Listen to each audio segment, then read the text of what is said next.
Halo semuanya, Assalamualaikum warahmatullahi wabarakatuh. Perkenalkan, nama saya Ayu Mira dengan NPM 1910631050005 dari kelas 6E, Program Studi Pendidikan Matematika Fakultas Keguruan dan Ilmu Pendidikan Universitas Singapura Perbangsa Karawang. Nah, kali ini saya akan menjelaskan 12 pertanyaan dari mata kuliah Inovasi Pendidikan yang diampu oleh Dr. Haji Dadang Rahman Munandar MPD. Untuk pertanyaan pertama, yaitu apa yang dimaksud dengan inovasi pendidikan. Menurut Ibrahim pada tahun 1988 mengungkapkan bahwa inovasi pendidikan ini merupakan inovasi dalam bidang pendidikan atau inovasi untuk memecahkan masalah dalam pendidikan. Nah, jadi inovasi pendidikan ini merupakan suatu ide, barang, metode yang dirasakan atau diamati sebagai hal yang baru bagi seseorang atau kelompok, yaitu seperti masyarakat, baik berupa hasil intervensi atau discovery, yang digunakan untuk mencapai tujuan pendidikan atau memecahkan masalah pendidikan nasional. Nah, inovasi pembelajaran ini juga dapat diartikan sebagai proses belajar pada siswa yang dirancang, dikembangkan, dan dikelola dengan kreatif dan menerapkan berbagai macam pendekatan ke arah yang lebih baik untuk menciptakan suasana dan proses pembelajaran yang kondusif terhadap siswa. Untuk pertanyaan yang kedua, yaitu apa saja tujuan inovasi pembelajaran. Nah, tujuan utama dari inovasi pembelajaran ini yaitu berusaha meningkatkan kemampuan yaitu kemampuan dari sumber-sumber tenaga, uang, sarana, dan prasarana, termasuk struktur dan prosedur organisasi, agar semua tujuan yang telah direncanakan ini dapat dicapai secara optimal. Nah, selain itu, menurut Kusnadi pada tahun 2017, inovasi pendidikan adalah meningkatkan efisiensi, relevansi, kualitas, dan efektivitas sarana serta jumlah peserta didiknya, yaitu sebanyak-banyaknya dengan hasil pendidikan sebesar-besarnya. Menurut kriteria kebutuhan peserta didik, masyarakat, dan pembangunan, dan dengan menggunakan sumber tenaga, uang, alat, dan waktu dalam jumlah yang sekecil-kecilnya. Pertanyaan yang ketiga, yaitu inovasi apa saja yang sudah dilakukan dalam pendidikan.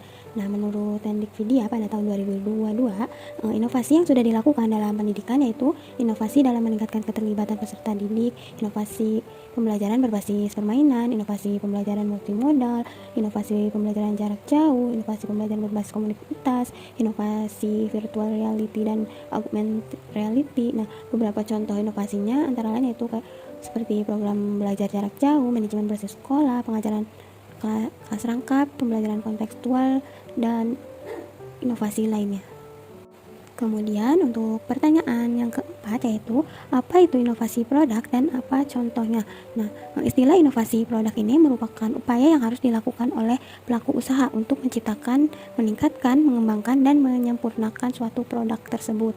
Nah, berdasarkan Undang-Undang Nomor 19 Tahun 2002, inovasi produk ini merupakan rangkaian pengembangan dan penerapan ilmu pengetahuan dan teknologi dalam suatu produk.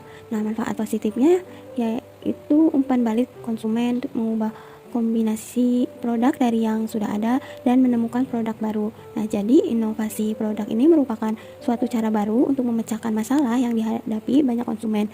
Nah, bisa jadi karena tidak adanya produk yang bisa mengatasi masalah ini atau ada produk lain yang sudah ada di pasaran. Nah, tetapi mereka menawarkan rute yang berbeda. Nah, salah satu contohnya itu broom groomer.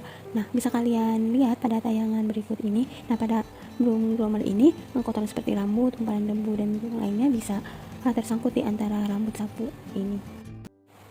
Selanjutnya yaitu pertanyaan yang kelima. Nah, apa itu inovasi pendidikan Brandly? Nah, inovasi pendidikan ini kan merupakan suatu ide, barang, metode yang dipandang atau diamati sebagai hal yang baru bagi seseorang atau kelompok. Nah, baik berupa hasil, intervensi, atau discovery yang digunakan untuk mencapai tujuan pendidikan atau memecahkan masalah pendidikan nasional. Nah, sedangkan Brandly ini adalah perusahaan pendidikan berbasis teknologi dan sebuah situs web belajar yang memungkinkan penggunaannya untuk saling bertanya dan menjawab pertanyaan yang terkait dengan pelajaran sekolah secara terbuka kepada pengguna lainnya. Di Brandly ini, para pengguna dapat menanyakan pertanyaan ataupun menjawab pertanyaan dari pengguna lainnya. Kemudian pertanyaan yang keenam yaitu mengapa pemerintah selalu melakukan inovasi dalam pendidikan? Nah, karena salah satu tujuan dari inovasi ini merupakan menciptakan kemudahan baru untuk kehidupan manusia melalui penemuan atau perkembangan baru dari ide-ide inovatif yang berhasil diwujudkan dengan baik. Nah, oleh karena itu, inovasi pendidikan ini sangat perlu untuk mengurangi masalah yang ada di sekolah. Nah, melibatkan peran teknologi juga merupakan salah satu cara untuk mewujudkan inovasi pendidikan. Nah, salah satu peran teknologi yang sangat dibutuhkan saat ini yaitu untuk menangani permasalahan manajemen yang ada di sekolah. Selanjutnya, pertanyaan yang ketujuh yaitu ada beberapa strategi untuk mengadopsi inovasi yang dilakukan oleh suatu organisasi. Nah, maka jelaskan strategi mana yang paling efektif digunakan untuk kasus adopsi inovasi kurikulum 2013 dan kemukakan kelemahan dan kelebihan strategi yang dipilih. Nah, beberapa strategi untuk mengadopsi inovasi yang dilakukan oleh suatu organisasi ini terdapat 4, yaitu yang pertama ada strategi fasilitatif, kedua ada strategi pendidikan, yang ketiga ada strategi bujukan, dan yang keempat ada strategi paksaan. Nah, strategi fasilitatif ini artinya untuk mencapai tujuan perubahan sosial yang telah ditentukan. Nah, diutamakan penyediaan fasilitas dengan maksud agar program perubahan sosialnya ini akan berjalan dengan mudah dan lancar. Ini strategi pendidikan itu menurut Zalman dandankan pada tahun 1977 strategi pendidikan sebagai suatu pengajaran kembali atau re-education atau perubahan sosial dalam pendidikan dipakai untuk mencapai suatu perubahan sosial. Nah, dengan demikian jika pendidikan menggunakan strategi pendidikan itu sama saja mengadakan suatu perubahan sosial dengan cara menyampaikan fakta. Dengan begitu orang yang menggunakan fakta atau informasi itu dapat menentukan dan mengambil tindakan yang akan dilakukannya. Yang ketiga yaitu strategi bujukan. Nah, strategi bujukan ini merupakan strategi yang digunakan dengan cara membujuk para sasaran perubahan agar mau mengikuti perubahan sosial. Nah, strategi bujukan ini juga akan berhasil jika alasan yang diberikan rasional dan faktanya yang akurat. Nah, biasanya strategi ini digunakan pada saat kampanye atau sebuah reklam pemasaran dari perusahaan. Namun terkadang strategi bujukan ini muncul ketika saling berkomunikasi tanpa disadari. Nah, yang keempat ini strategi paksaan.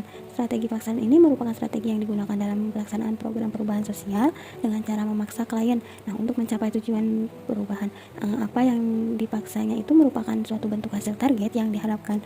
Nah, strategi yang paling efektif digunakan untuk kasus adopsi inovasi kurikulum 2013 ini yaitu merupakan strategi pendidikan. Adapun kelebihan dari strategi pendidikan ini itu untuk mempermudah proses pendidikan. Nah, sehingga dapat mencapai hasil yang optimal untuk menanamkan prinsip yang perlu dikuasai untuk digunakan sebagai dasar tindakan selanjutnya itu sesuai dengan tujuan perubahan sosial yang dicapai. Nah, untuk menanamkan pengertian tentang hubungan antara gejala dan masalah, sedangkan kekurangannya yaitu tidak tersedia sumber yang cukup untuk menunjang kegiatan pendidikan tersebut dan digunakan dengan tanpa dilengkapi dengan strategi yang lainnya. Selanjutnya yaitu pertanyaan nomor 8. Pertanyaannya itu adopsi inovasi selalu berkonotasi adanya perubahan. Perubahan sering menimbulkan ketidaktahuan yang mengakibatkan kecemasan dan ketidakpastian. Maka jelaskan mengapa perubahan adalah suatu proses yang rumit dan penjelasan itu mengacu pada teori perubahan Habermas dan Michel Poulan. Nah, menurut Poulan pada tahun 2005 menyebutkan bahwa inti dari perubahan ini menjadikan individu mengerti bagaimana dirinya dapat mengatasi permasalahan yang terdapat pada kehidupan nyata. Nah, kita bisa melihat adanya 3 kesulitan dalam proses ini yaitu sebagai berikut. Yang pertama, dalam mengidentifikasi 3 aspek perubahan, tidak ada asumsi tentang siapa yang bertanggung jawab, mengembangkan materi, mendefinisikan pendekatan pengajaran, dan memutuskan paham yang dipakai. Dan kedua, adanya dilema dan ketegangan yang berkembang pada perbedaan penekanan dan perspektif yang jelas, yaitu yang pertama pada ketepatan perspektif dalam hal ini, ketepatan dalam penggunaan inovasi yang sudah dikembangkan sesuai tidaknya sebagaimana yang telah dimaksudkan oleh pengembang, dan adanya adaptasi yang memiliki feedback, yaitu artinya adanya adaptasi hasil dan keputusan yang dibuat oleh pelaku praktik. Nah, yang ketiga ini itu sangat sulit untuk membuat semuanya persis karena 3 komponen tersebut mungkin akan berubah-ubah, berkembang dalam pelaksanaannya, atau bahkan diubah selama implementasinya. Selanjutnya pertanyaan yang ke-9 yaitu manajemen berbasis sekolah atau MBS merupakan inovasi yang bersifat desentralisasi bagi sekolah. Nah, dalam kasus MBS di lingkungan pendidikan, Maka jelaskan fungsi change agent terutama untuk mentransfer tacit knowledge sehingga menjadi explicit knowledge agar MBS bisa berhasil dengan baik. Nah, menurut Davenport, Thomas dan Prusak pada tahun 2000, knowledge atau pengetahuan merupakan campuran dari pengalaman, nilai, informasi kontekstual, pandangan pakar, dan institusi pendasar yang memberikan suatu lingkungan dan kerangka untuk mengevaluasi dan menyatakan pengalaman baru dengan informasi. Nah, penciptaan knowledge ini dicapai melalui pengalaman hubungan sinergi antara tacit knowledge dan explicit knowledge. Nah, dengan knowledge management, explicit knowledge ini merupakan pengetahuan yang tertulis terarsip, tersebar dalam bentuk cetak maupun elektronik. Nah, diekspresikannya dengan kata-kata dan angka, serta dapat disampaikan dalam bentuk ilmiah, spesifik atau manual, dan bisa sebagai bahan pembelajaran atau referensi untuk orang lain. Nah, pengetahuan jenis ini dapat segera diteruskan dari satu individu ke individu lainnya secara formal dan sistematis karena telah ada dalam bentuk konkret atau nyata. Nah, explicit knowledge ini juga dapat dijelaskan sebagai suatu proses, metode, cara, dan pola bisnis. Sedangkan tacit knowledge ini merupakan pengetahuan dari para pakar baik individu maupun masyarakat yang berbentuk know-how, pengalaman, skill, pemahaman, maupun petunjuk praktis yang berada di dalam benak orang tersebut. Nah, semakin tacit sebuah pengetahuan, maka semakin berharga pengetahuan tersebut. Nah, proses mengubah pengalaman atau pengetahuan yang sebelumnya hanya diketahui seseorang yang bersifat tacit menjadi eksplisit ke dalam sebuah bentuk pengetahuan yang lebih mudah diakses, yaitu disebut dengan knowledge capture. Nah, menurut Ikuziro Nonaka dan Hirotaka Takeuchi, membedakan antara tacit knowledge dan explicit knowledge dan membagi model konversi pengetahuannya menjadi 4 cara. Yang pertama, tacit knowledge ke explicit knowledge ini disebut proses eksternalisasi. Yang pertama tacit knowledge ke explicit knowledge disebut dengan proses yang pertama, yaitu proses externalization. Pengetahuan yang tersimpan dalam otak seseorang dibuat menjadi eksplisit agar dapat dipelajari orang lain. Nah, dengan externalization ini pengetahuan tacit yang ada dalam diri individu dikeluarkan dan diinformulasikan ke dalam media lain yang dapat dengan mudah dipelajari oleh individu lain. Misalnya dengan cara menulis, maka pengalaman atau pengetahuan yang sebelumnya ini tersimpan dalam otak seseorang diubah menjadi tulisan sehingga dapat dipelajari orang lain.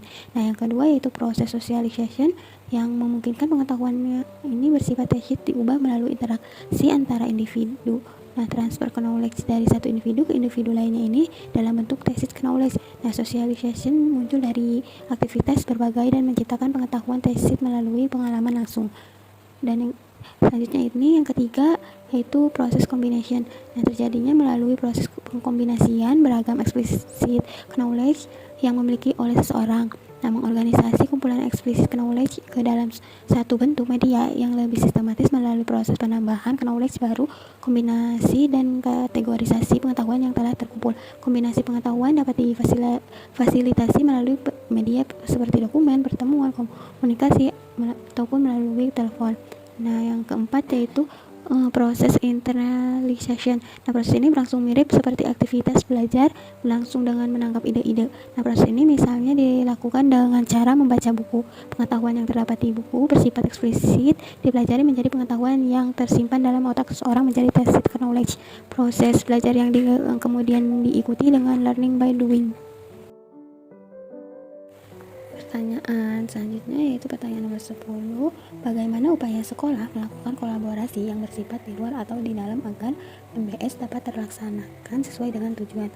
Nah, yang pertama memberdayakan komite sekolah atau majelis madrasah dalam peningkatan mutu pembelajaran di sekolah. Yang kedua yaitu unsur pemerintah kabupaten atau kota, dalam hal ini instansi yang terkait antara lain Dinas Pendidikan, Badan Perencanaan Kabupaten atau Sekolah, Departemen Agama, Dewan Pendidikan Kabupaten atau Sekolah, terutama membantu dalam koordinasikan dan membuat jaringan kerja sama ke dalam siklus kegiatan pemerintahan dan pembangunan pada umumnya dalam bidang pendidikan, dan memberdayakan tenaga kependidikan baik tenaga pengajar, kepala sekolah, petugas pembimbingan, dan penyuluhan. Mengadakan pelatihan dan pendampingan sistematis bagi para kepala sekolah, guru, unsur komite sekolah pada pelaksanaan peningkatan mutu pembelajaran. Kemudian melakukan supervisi dan monitoring yang sistematis dan konsisten terhadap pelaksanaan kegiatan pembelajaran di sekolah agar diketahui berbagai kendala dan masalah yang dihadapi, serta segera dapat diberikan solusi atau pemecahan masalah yang diperlukan. Selanjutnya, mengelola kegiatan yang bersifat bantuan langsung bagi setiap sekolah untuk meningkatkan mutu pembelajaran, rehabilitas atau pengembangan sarana dan prasarana pendidikan dengan membentuk tim yang sifatnya khusus untuk menangani dan sekaligus melakukan dukungan dan pengawasan terhadap tim bentukan sebagai pelaksanaan kegiatan tersebut. Kemudian pertanyaan yang ke-11 yaitu akhir-akhir ini semakin masih penerapan inovasi digital dalam kehidupan sehari-hari seperti blockchain, kriptografi, dan cryptocurrency. Kemudian non-fungible token atau NFT dan metaverse. Yang pertama itu blockchain. Secara umum, blockchain merupakan suatu transaksi digital yang berdasar pada strukturnya, di mana catatan di setiap individunya yang biasanya disebut dengan blok akan dihubungkan ke dalam satu daftar yang dikenal dengan nama chain. Blockchain umumnya juga digunakan untuk mencatat aktivitas transaksi yang dilakukan dengan memakai cryptocurrency. Nah, yang kedua itu cryptograph dan cryptocurrency. Cryptocurrency adalah sebuah mata uang digital atau virtual yang dijamin oleh kriptograf. Dengan adanya kriptograf membuat mata uang kripto hampir tidak mungkin dipalsukan. Cryptocurrency juga dapat digunakan untuk transaksi seperti pembayaran atau transfer dari satu orang ke orang lainnya secara online. Nah, manfaatnya ini itu cepat, mudah, aman, dan sah. Kemudian ada non-fungible token atau NFT. Ini sendiri merupakan aset digital yang bisa digunakan sebagai bukti kepemilikan barang yang dapat dibeli dengan mata uang kripto.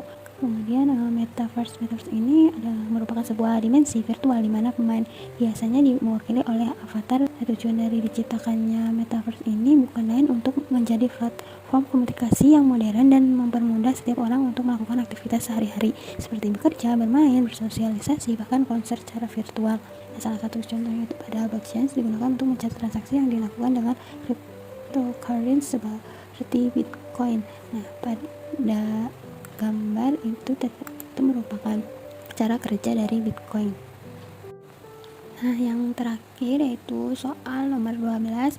Tulis contoh inovasi dalam pembelajaran matematika, kemudian jelaskan ciri-cirinya, manfaatnya, tujuannya, dan jelaskan dengan singkat pengertian tujuan, penggunaan, atau fungsinya.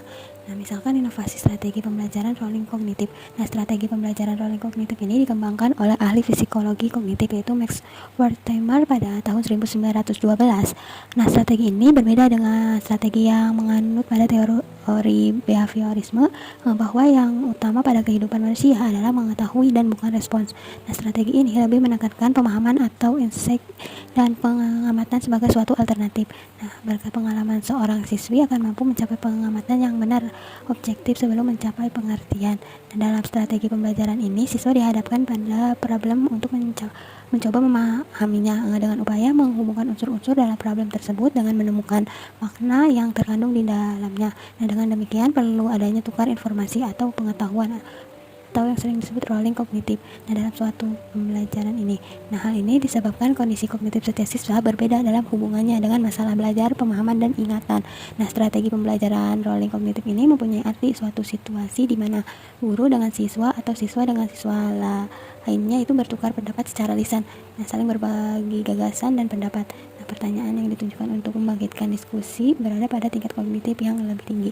Nah, langkah-langkah yang digunakan dalam pelaksanaan strategi rolling kognitif itu, yang pertama, guru menyampaikan tujuan pembelajaran, yang kedua, guru membagi siswa dalam kelompok, yang ketiga, guru mengemukakan suatu masalah pada setiap kelompok, yang keempat, guru membimbing setiap kelompok untuk mengemukakan gagasan dan pemecahannya, yang kelima, guru menyuruh setiap kelompok untuk memberikan hasil reviewnya pada kelompok lainnya, yang keenam, pada saat menerima hasil review dari kelompok lainnya, mereka diminta untuk membaca hasil reviewnya dan menuliskan komentar atau keberatan pada kertas tersebut. Nah, yang ketujuh, jika kertas hasil review tadi sudah kembali pada pemiliknya, maka guru menyuruh siswa kelompok pertama mempresentasikan hasil reviewnya, dan yang kedelapan itu langkah terakhir, guru memberikan komentar dan kesimpulan untuk masing-masing kelompok. Adapun kelebihan dari strategi pembelajaran rolling kognitif ini yaitu melibatkan semua siswa secara langsung dalam KBM. Nah, dapat menumbuhkan dan mengembangkan cara berpikir dan sikap alamiah. Nah, sedangkan kelemahannya itu diskusi yang mendalam memerlukan waktu yang banyak dan jumlah siswa yang terlalu besar di dalam kelas ini akan mempengaruhi kesempatan siswa untuk mengemukakan pendapatnya. Dari 12 pertanyaan yang sudah saya sampaikan tadi, maka kesimpulannya itu inovasi pembelajaran merupakan penemuan baru dalam interaksi antara seorang pendidik dan peserta didik. Nah, sehingga dalam proses pembelajarannya ini akan tercipta suasana yang menyenangkan dan proses penyaluran ilmu dari seorang pendidik kepada peserta didik ini dapat berjalan secara lancar. Nah, oleh karena itu, kita sebagai seorang pendidik sebaiknya mempersiapkan diri untuk menciptakan inovasi pembelajaran. Nah, sehingga ketika kita akan menjadi seorang pendidik dan terjun langsung dalam mendidik peserta didik, nah kita sudah siap dengan inovasi pembelajaran yang dapat merangsang peserta didik tersebut agar dapat belajar secara maksimal. Baik teman-teman, hanya ini yang dapat saya sampaikan. Kurang lebihnya mohon maaf. Assalamualaikum warahmatullahi wabarakatuh.